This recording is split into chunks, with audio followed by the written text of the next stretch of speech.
반갑습니다. 명슬리안입니다.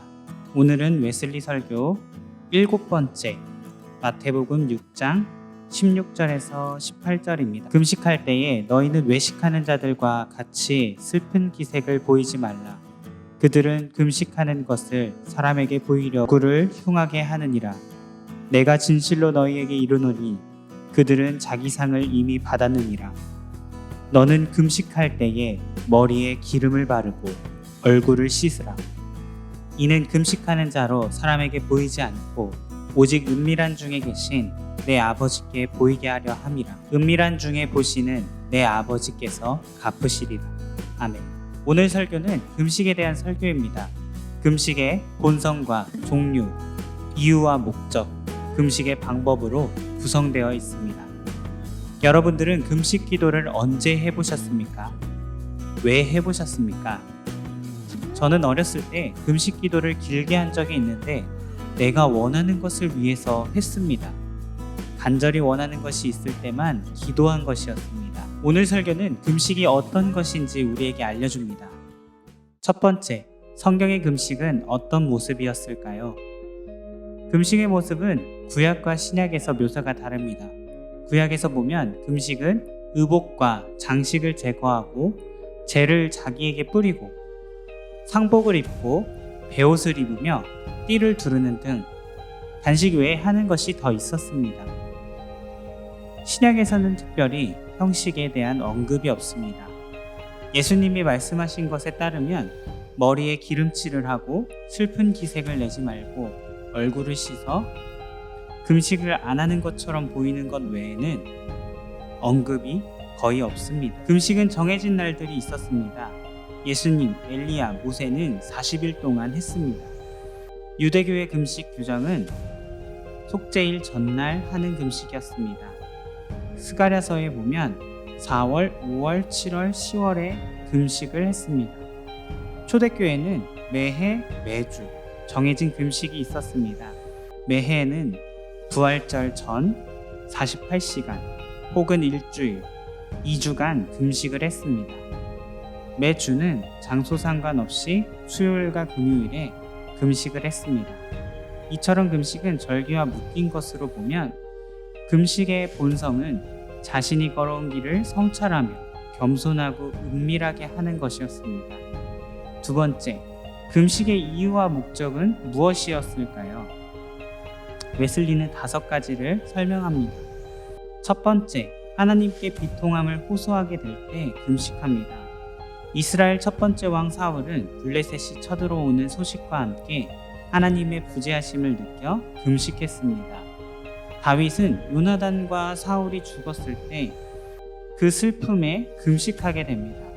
자신들의 비통함에 처했을 때 하는 기도가 됩니다.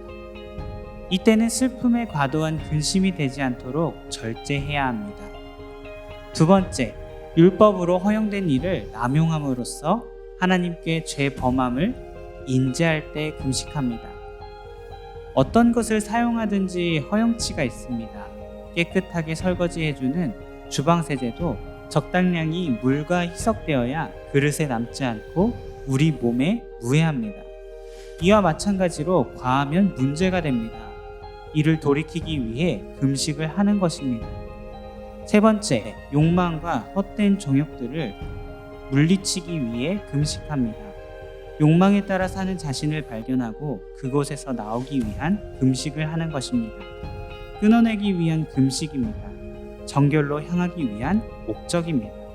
네 번째, 하나님이 주신 선물을 그릇 행한 것에 대한 스스로 벌을 내릴 때 금식합니다. 타락의 기회를 잡고 어리석은 행동을 한 자신에게 하는 거룩한 복수의 금식입니다.